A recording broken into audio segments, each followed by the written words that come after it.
Where's Jill?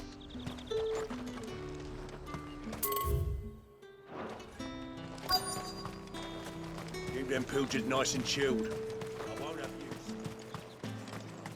Are those Pepio nuts? I can never tell. How goes the hunt for ingredients? I've only just started. I'm sure everything we need is somewhere amongst all these stalls, though. Why don't we split up and see? We'll take a couple of ingredients each. All right. What am I looking for? How about you look for the Pepio nuts and some garlic? I'll find the other things we need. We can meet by the gate when we're finished.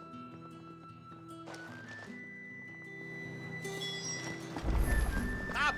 You'll not find a bruised pippin. Fresh cuts! Come and get them before... Any friend of the innkeeper is a friend of mine. I trust it's all here. All anyone ever wants anymore is... Buy, sell, or be gone. That's everything.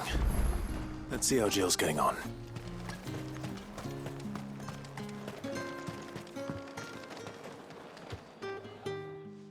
Did you find everything? I did. Here.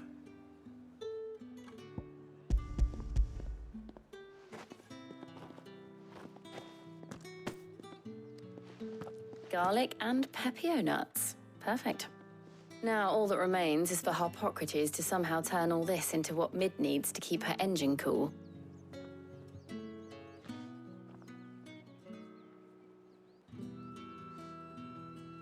But before we head back, would you walk with me a while?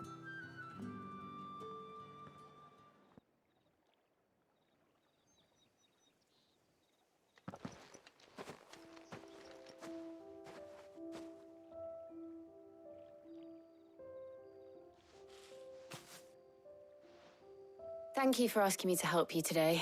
It makes a nice change. It does. It's good to get away from all the battle and bloodshed for once. Just being here reminds me of when we were children. Do you remember? Walking down Market Street in Rosalith, taking in the sights and smells. How could I forget? What with Torgal's antics. Remember how his nose would prick up at the scent of sausages? He'd go racing away and we'd have to go running after him. We wouldn't catch you now, would we, boy? Was there anything you wanted to buy for yourself while we're here? There was, yes. Well, sort of. Molly in the kitchens told me about a place that sells particularly good pies. Thought you might like to share one with me. I would. Thank you. And I saw some bread.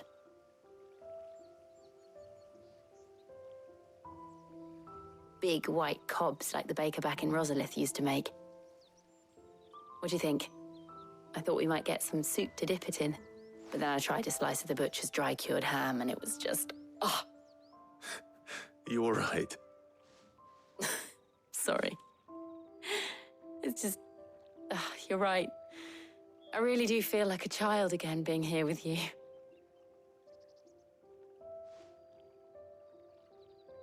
Clive. Is it wrong of me to enjoy this? No, Jill. This is how life should be. And it's how our lives will be when our work is finally done. When we can live on our own terms. I hope so. Thank you, Clive.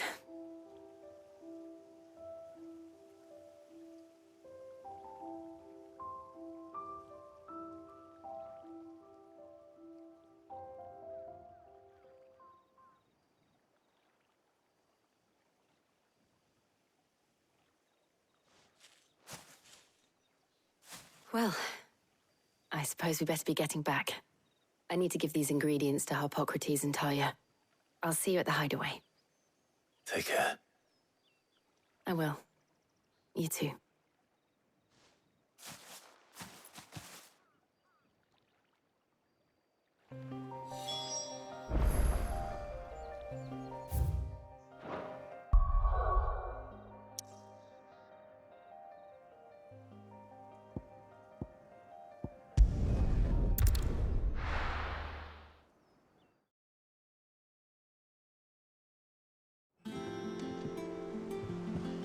wonder how Hippocrates is getting on with the moon dew.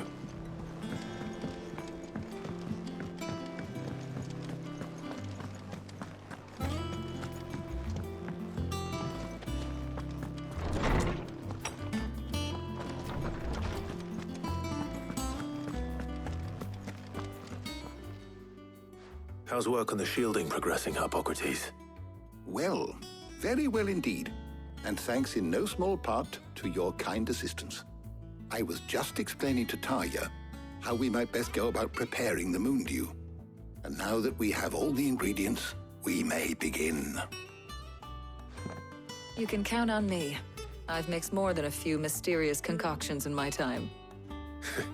I'm sure you have. What about the shielding itself? Work is underway, under the watchful eyes of Bardolph and Obolus. Apparently, it'll be ready soon. Thank you. All of you. Right then. Jill, would you join me in the infirmary? Many hands make light work and all that. Of course.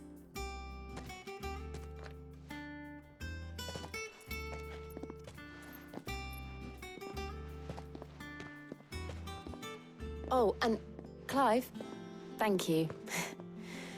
It was nice just being with you.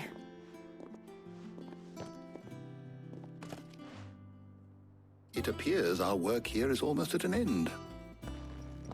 A shame. I was enjoying playing the man of action for once. When both the shielding and the moon dew are ready, it will merely be a matter of applying the one to the other, followed by a rigorous process of testing and retesting, of course. Perhaps someone ought to warn young Mid of that. Leave it to me.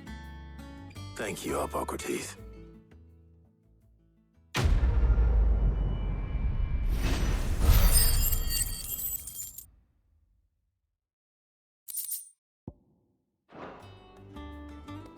Well, I better go and give Mid the good news then.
We're seeing troops amassing at every corner.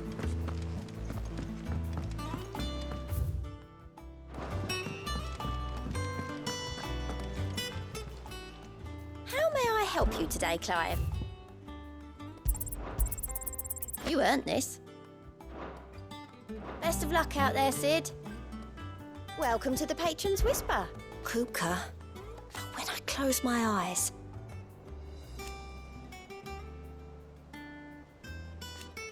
Only I don't know how. I wish you were here. Off you go then.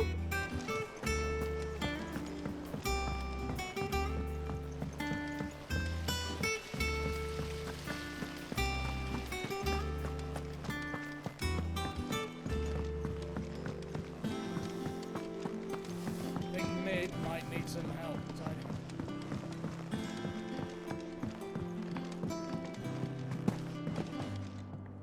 Sorry to keep you waiting, Mid. But you'll be pleased to know that work on the shielding is underway. You found something for it? In a manner of speaking, Hippocrates knew of a substance that's highly resistant to heat, a coating that should provide the protection you need. He's supervising the construction and testing of the shielding as we speak. Brilliant! I knew you wouldn't let me down. Don't thank me. I'm just the errand boy. Right then, better start working out how to bolt all these bits together. To the Black Hammer!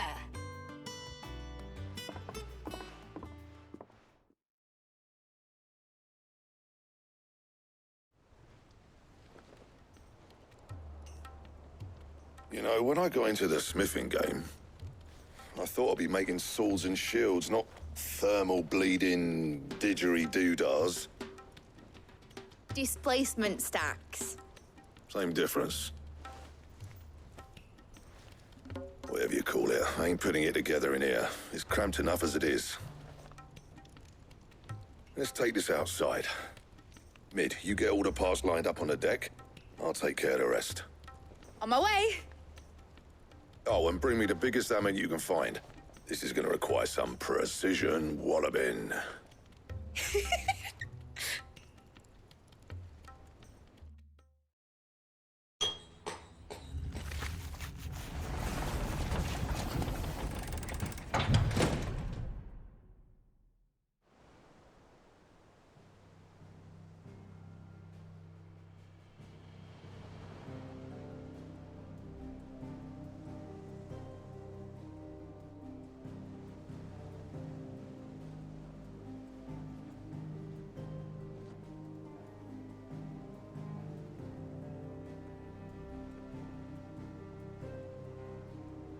It's finished. It's finally finished. Thank fuck for that. I'll be feeling my hammer arm for weeks. Thank you, Clive, Blackthorn, everyone. That's one down and just 3 more to go. I'm sorry. Oh, didn't I tell you? The Enterprise has 4 mithril engines, and we'll be needing a displacement stack for each. You don't mean... Don't worry. Now they've got a finished one to work off, my gang in Canva can build the rest. Good luck to them, I say. Right, I'm off to get a sling for this elbow. Any other work comes in, keep it to yourselves, eh?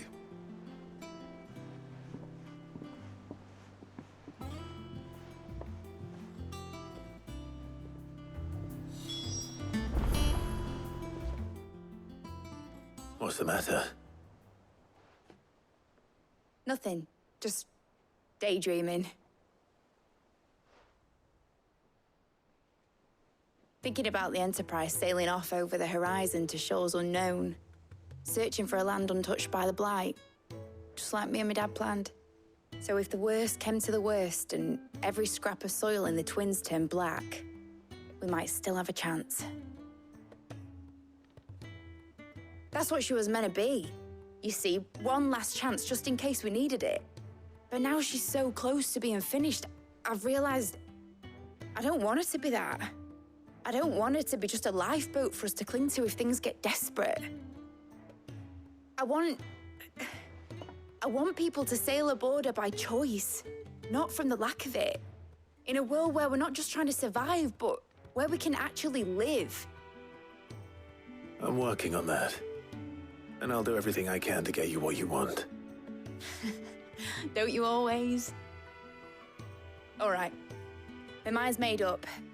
As soon as the Enterprise is fit to sail, I'm putting her under your command. Sod our plans, I'm trusting in yours. Are you sure about this? Something tells me it's what my dad would have wanted. He'd be proud of you. You were gonna visit his grave, weren't you? I was. And you can come too now that your little project is finished. Right. There's just one thing I need to finish up first. Won't be a mo. All right. I'll let Otto know you're coming. Meet us in the mess when you're ready. Aye, aye, Captain.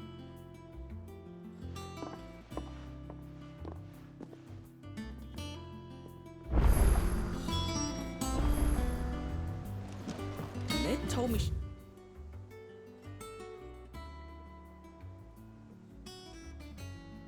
He was building a ship. Really?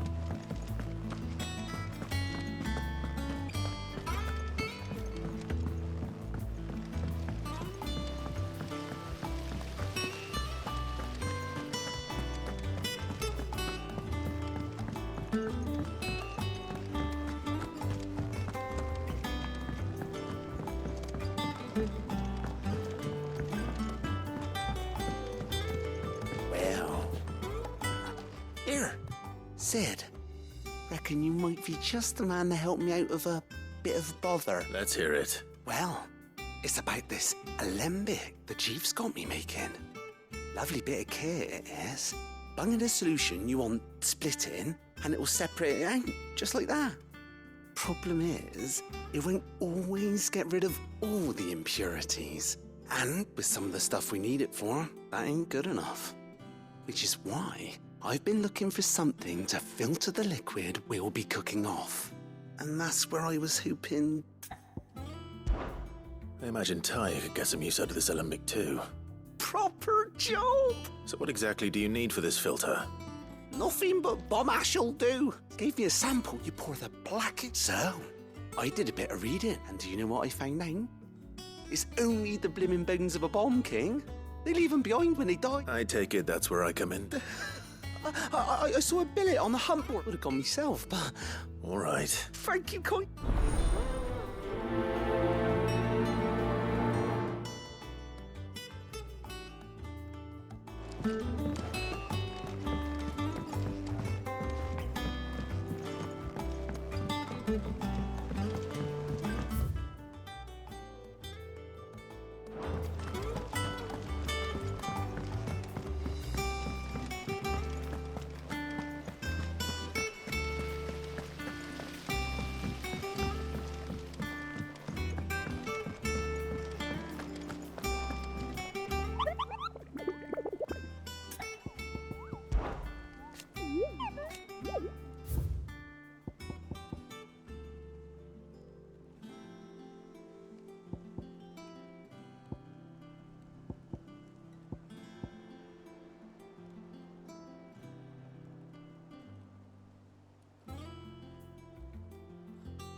Crack the crystal too.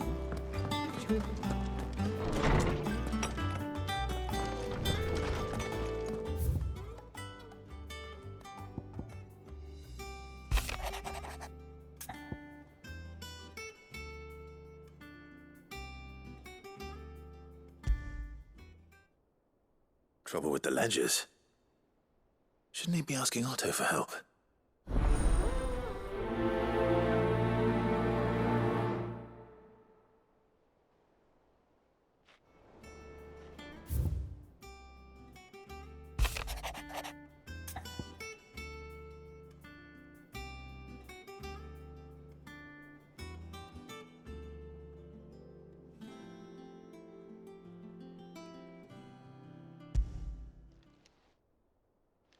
Hopefully it's nothing.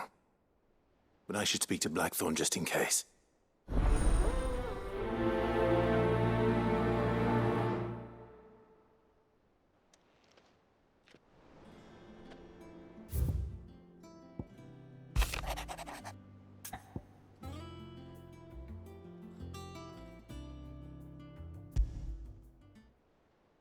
What could be wrong with Torgor? He seemed well enough when I last saw him.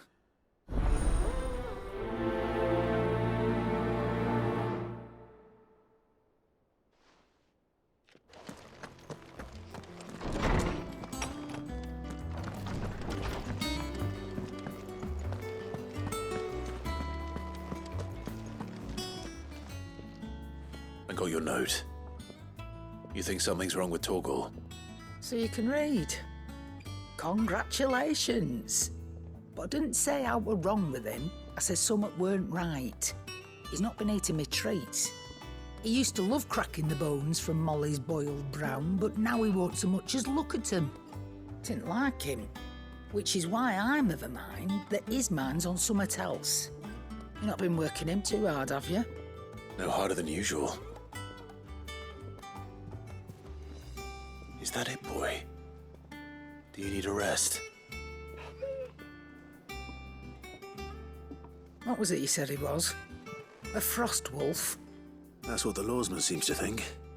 Then maybe this all has something to do with whatever it is that's woken inside him. I suppose things have been different since Rosalith. Perhaps Hippocrates knows something. Instead of everything, you mean? Perhaps.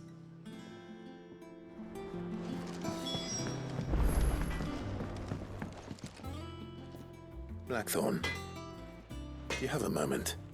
Not really, no. This won't take long.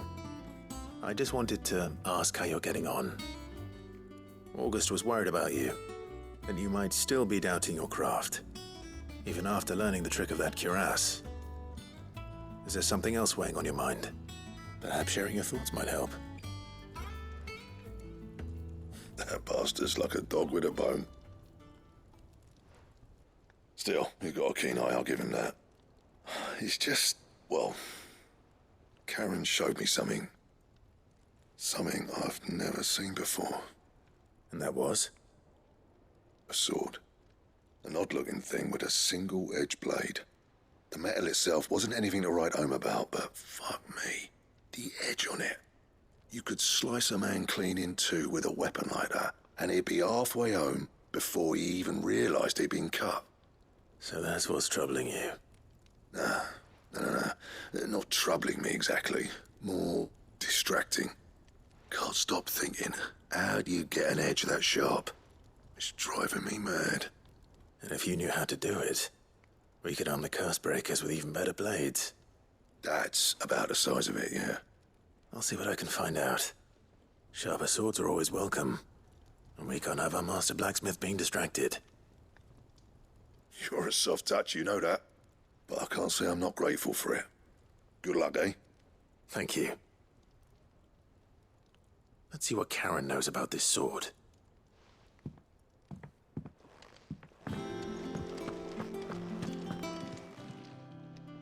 You're looking well, Karen.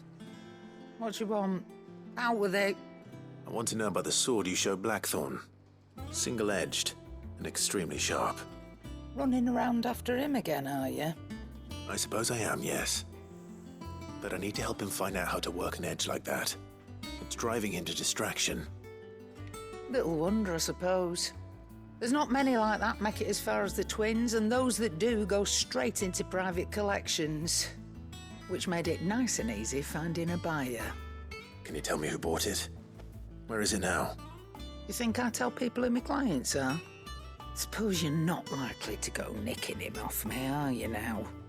Fine. If you stop mooning at me like that. Lord Ignac's the man you want. Dalmecian bloke. Collects weapons and the like. And he's got more money than sense, which is why he's one of my favourite clients. Reckon he'll still be at the inn in Dalamil, where I left him. Thank you, Karen. Oh, and he's a touch eccentric, if you take my meaning. I appreciate the warning.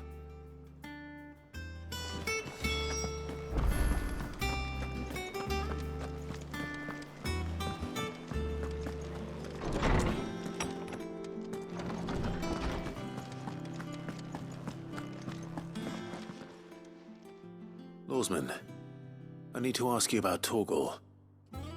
Something's not right with him. He isn't ill, is he? I don't think so. But according to Lady Karen, he seems to have lost his appetite, which is certainly a new development.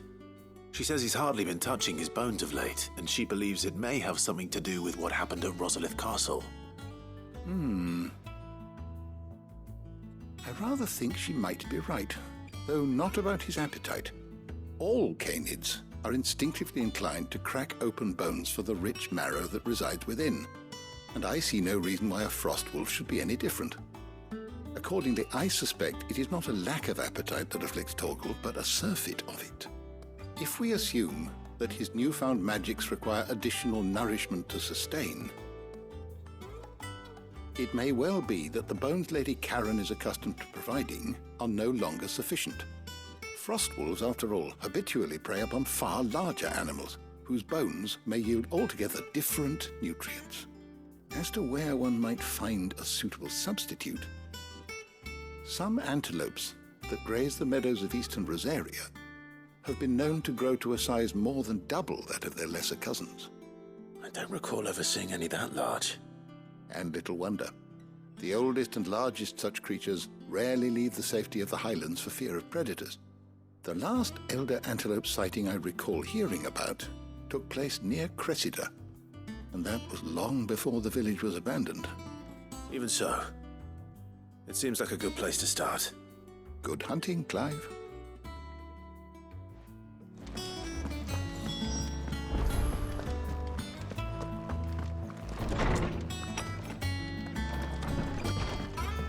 Oh, I'm never drinking again.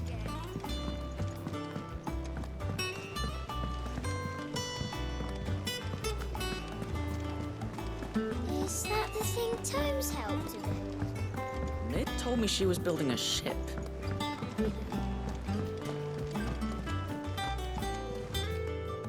Clive, did you get my letter? That's why I'm here. Shh.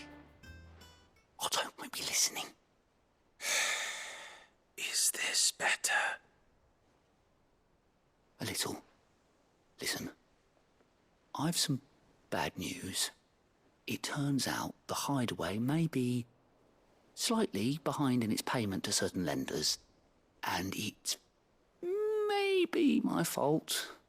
But I swear to the goddess, I thought I had the numbers square. Sadly, that square turned out to be more of a circle. 0, you might say. I can straighten it out, I swear, but it's going to take some time, and I'm going to need help keeping it from Otto. Bit late for that, I'd say. There you are! What a surprise! So let me get this straight. You forget to pay our lenders what they're due, and instead of coming straight to me, you get Clive to come to you. And I hope he'll dig you out of the hole you've dug for yourself. Clive, the man in charge of the place you've been cheerfully trying to bankrupt. And you thought this was a cunning plan. Why? Well, who needs paying? Oh, just Martha. And the dame. And, well, Lady Karen. But only 500 talents. We owe 3 of our most trusted friends 5 million gil. Each. 5 million each. They lent us the bulk of the money we used to rebuild the hideaway, you see, and, well, I must have made some sort of oversight.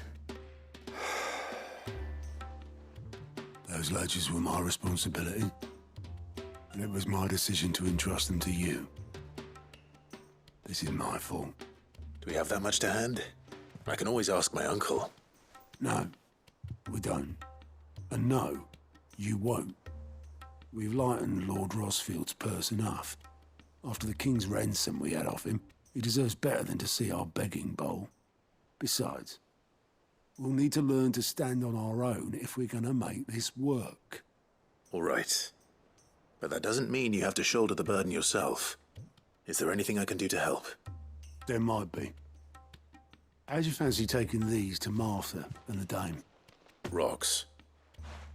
Rocks, he says. Worth 1,000 talents apiece, these are.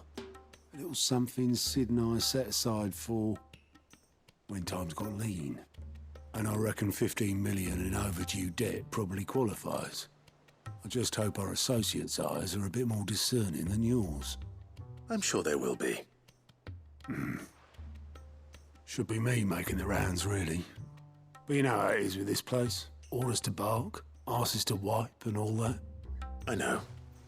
Which is why I don't mind going in your place. Go. Do you know why I only gave Master Clive here 2 star rubies? Because you'd rather Lady Karen killed me. Because I'd rather Lady Karen killed you. Yes. Well, I suppose this is goodbye then. Don't worry. I'm sure Karen will understand. Really? Do you think so? No, I don't.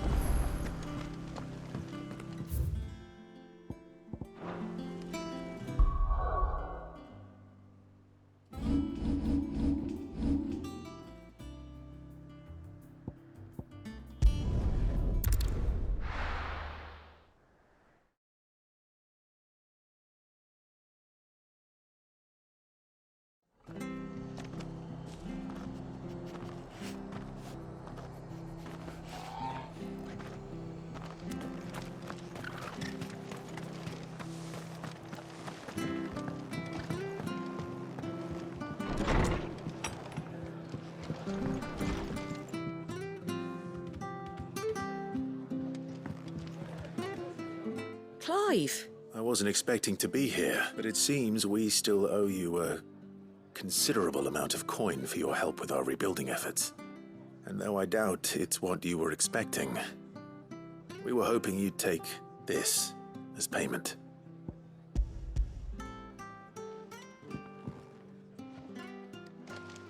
A star ruby?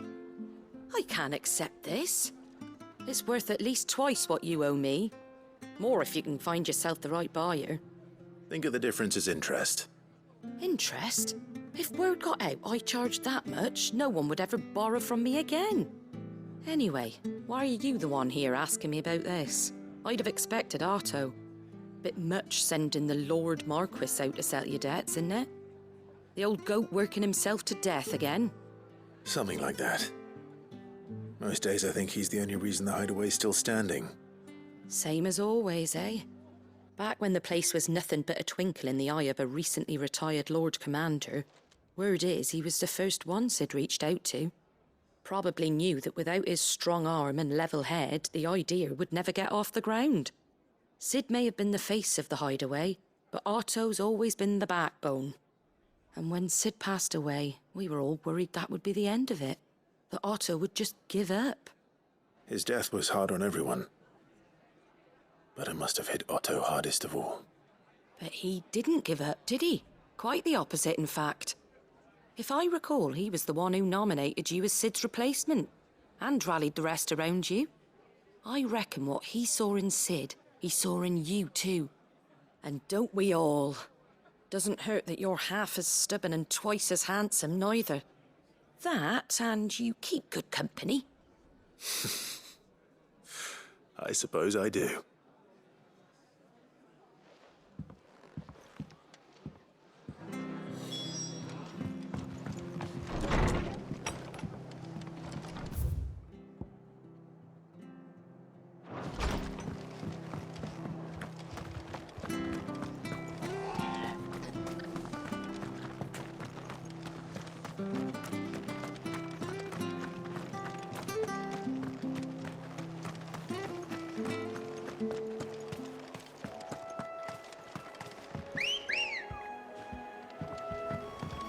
Good girl. Run like the wind.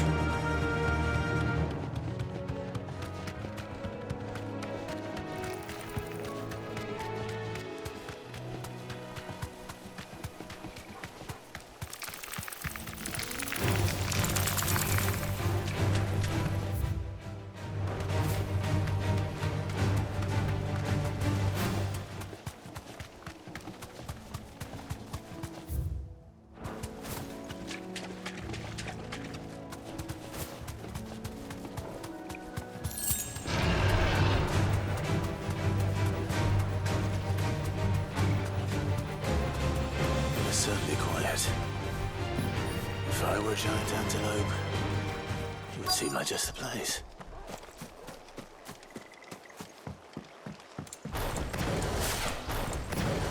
I doubt we'll find one bigger than that. You hungry, Torgal?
Now...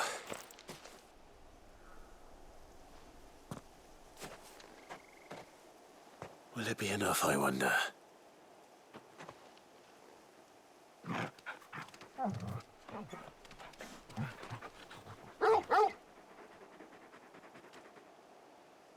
I say that answers my question. Which means we owe the lawsman our thanks. You're just a big puppy, aren't you? A very big puppy.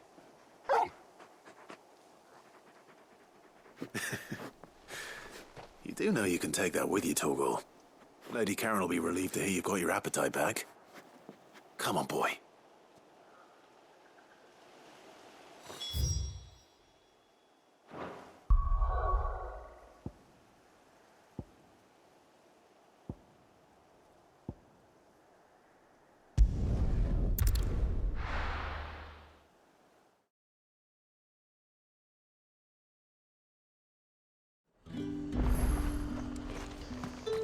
There's talk that the glass gate flooded. Citizens are free to come and go as they please. Checkpoint's open to all. You'll find little beyond Northreach, though. When the throne moved south, most of any sense followed.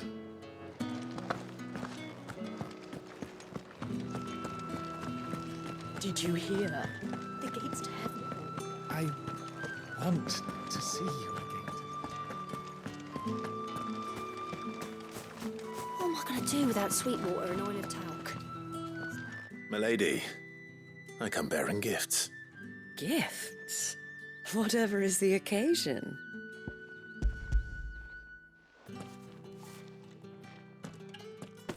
Oh my. Clive, you really have outdone yourself. Otto asked me to give it to you. To settle the Hideaway's debt with the Veil. And to compensate you for the time it took us to do so. You disappoint me, Clive. I thought you might finally be warming to me. Tell Otto he can keep his baubles. I tried to tell him as much the first time around. The man owes me nothing, nor does the Hideaway. My contribution to the restoration effort was made freely and willingly. It was the least I could do. You once told me Sid did you a kindness. I'd like to do the same. Please, accept it. For my sake. And for Otto's. For all of us. For all you've done. It is rather fetching, isn't it? Very well. Otto is lucky to have you, Clive. I doubt anything could ever replace his son. But you and the others at the Hideaway are the closest thing he has to family. Otto had a son. Long ago, yes. Sid told me Otto lost him when he was just a boy, and blamed himself for not being able to stop it. I don't know how it happened, whether there was anything he could have done, but it was clear that it weighed heavily on him. I didn't know. How could you have? I doubt anyone did. Besides Sid, I've never met a man more keen to bear his sorrows in stoic silence. An ill habit, given that both have always been surrounded by friends desperate to help them. I'm beginning to see that.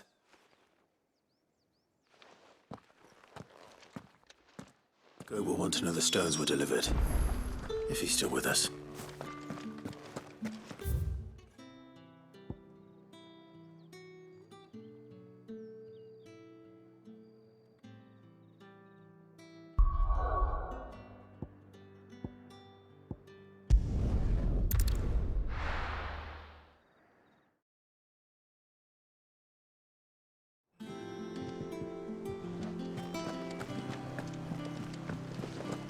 Is that the thing Tomes helped? Mid told me she was building a ship.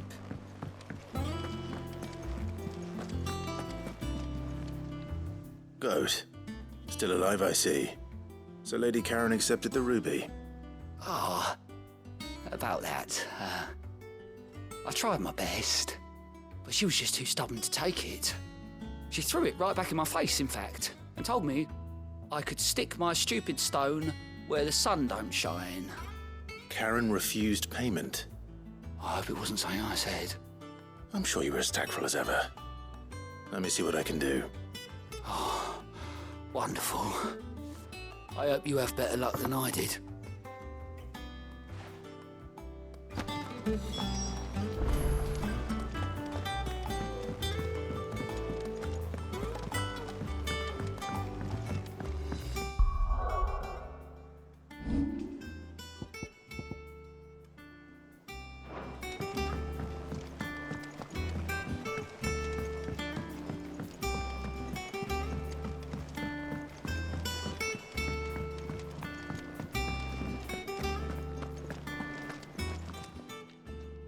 Lady Karen, Goad tells me you weren't happy with our offer.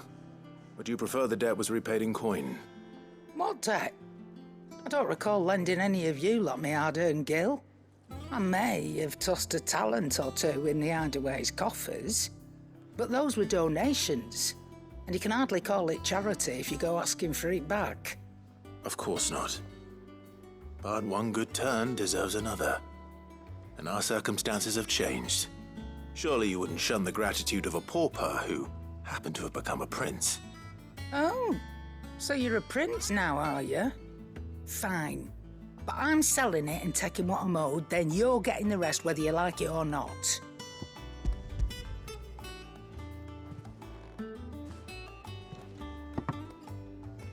Where'd you even get this? A decent trader might nab 1,000 talents for a star ruby. A canny one, meanwhile, might claim it were nicked from the belt of Sid the Outlaw himself and ask twice as much.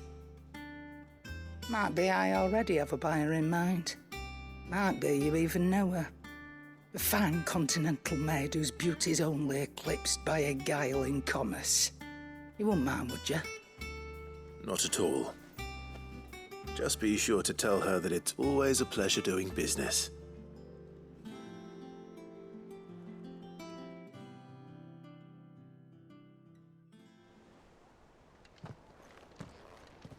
I hear you ended up delivering all 3 stones. Thanks to this lump. I sometimes wonder what I pay you for. Speaking of which, I still haven't been paid last month's wages. Oh, so you remember what's owed to you then? Get your ass behind that disc of yours and don't get up before those ledgers are square. Right away.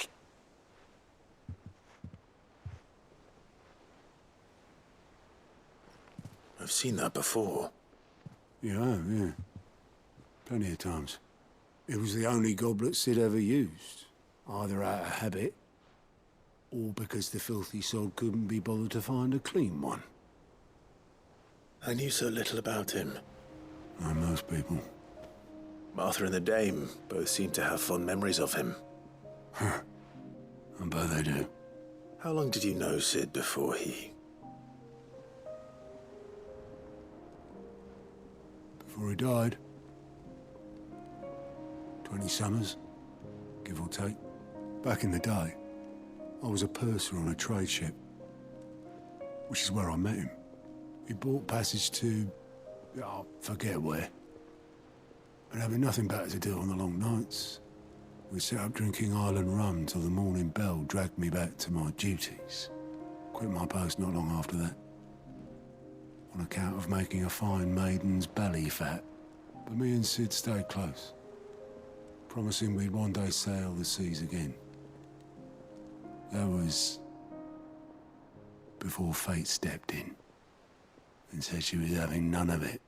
The magic woke inside my son soon after his first name day, and there was no hiding his knack. Couldn't you and your family have... My family were the ones who summoned the constable, wanted the monster taken away. I couldn't turn my back on him, forget what I felt, and I couldn't for the life of me understand how they could. Luckily, Sid was of the same mind as me. It was him who stood beside me when all I wanted was to tear the whole world down. Him who cried for me when I had no tears left of my own. Him who swore he'd do everything he could to stop it from happening again. And he was true to his word, too. Left the Royal Army once and for all. His ranks, his ribbons, gone. Just like that. Threw away everything he had. All to right a wrong that no one else had the courage to face. I knew then I'd follow that man to the ends of the earth.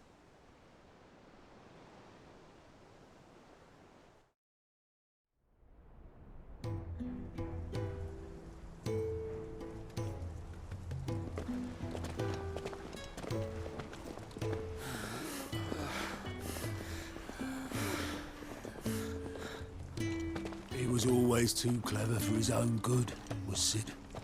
Saw the world for what it really was, while the rest of us were content to go along with the lie we were shown. And it can't have been easy, bearing that burden alone.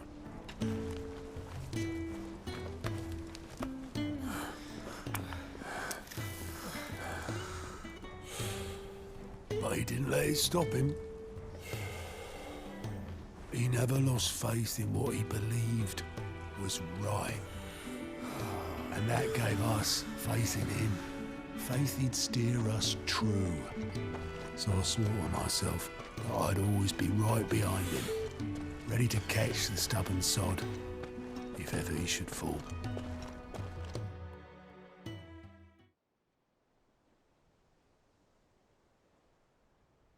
But I couldn't even do that.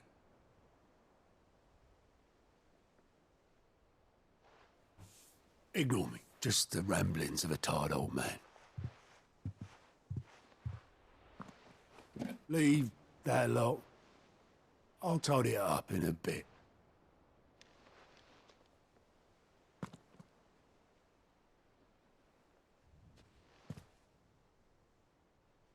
This is Sid's handwriting.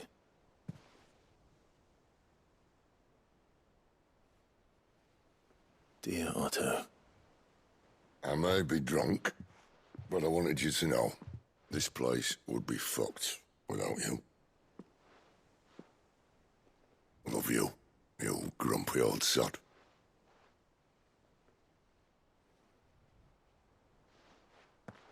This note. Hmm? What about it? Sid was right. Without you, we'd all be lost.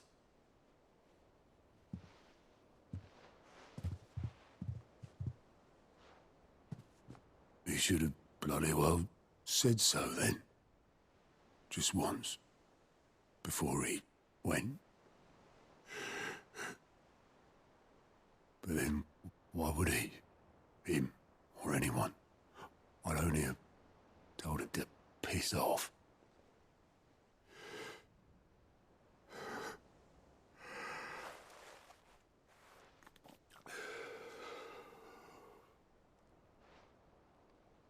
You're wrong, though. Both of you. It was never just me keeping the hideaway afloat. It was all of us. I just shoved people in the right direction. I barely seem to be able to do that anymore.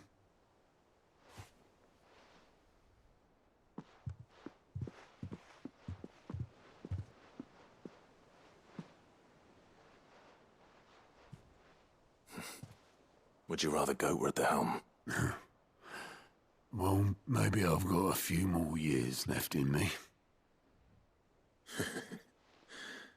I'm going to hold you to that, Otto. Before you go, Sid would have wanted you to have this. But that's... This'll do me just fine.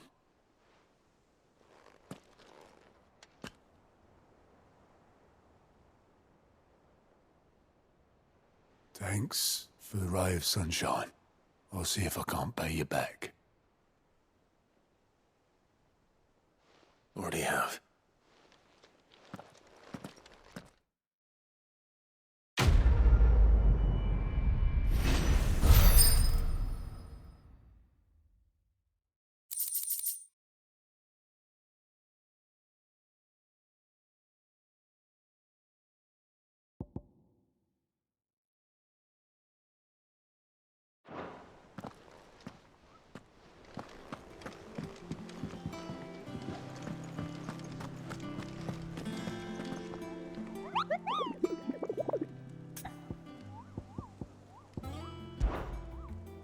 You mean the Ein...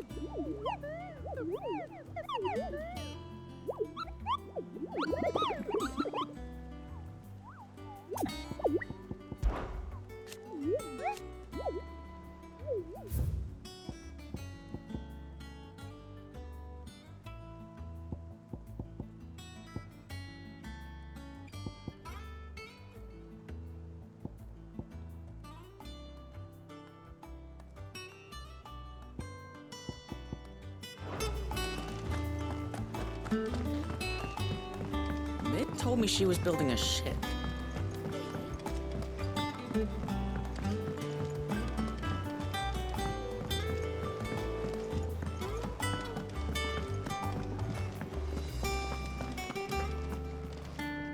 I noticed you and Torgal had gone off somewhere.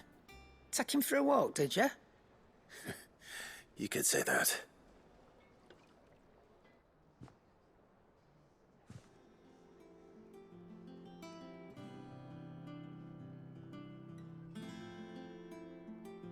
So, Molly's leftovers weren't good enough, eh?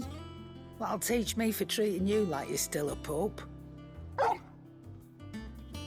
All right, no need to shout. Now we know what you're after, I can see about getting some in. Speaking of which, I brought one for later. Can I leave it with you?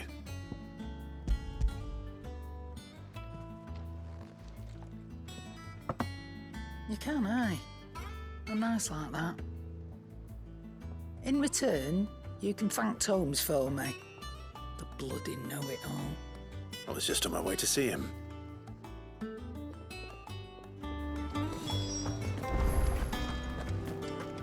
The nobleman who visited.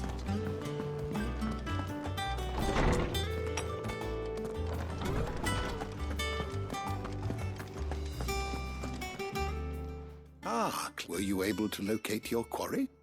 We were indeed, Lawsman. You pointed us in exactly the right direction. Very good. Lady Karen sends her thanks, by the way. Ah. But that reminds me. After your last visit, I found myself pondering Torgal's talents. Do you recall our conversation concerning Lady Jill's role in Torgal's transformation? About how she somehow woke the power within him. Precisely that. A reasonable conclusion, I thought, but one which raised certain questions in my mind. You see, the Fenrir of legend served Shiva and Shiva alone, and while the powers attributed to him are certainly impressive, the records imply they are somewhat different in nature to those you described Torgal as having used. What are you suggesting? That Torgal may be the beneficiary of more than one icon's power.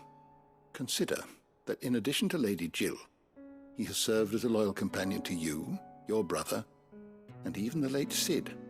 In short, the icons hitherto near at hand, or should I say at paw, have been diverse and plenty, and that number has only grown as the realm's dominance have fallen to your sword. One can but speculate as to how all of this has affected Torgal. He has seemed more fierce of late. And if I am not mistaken, he will grow fiercer still. We are fortunate indeed to be able to count him amongst our allies and not our adversaries. Oh, he's more than an ally. He's a friend.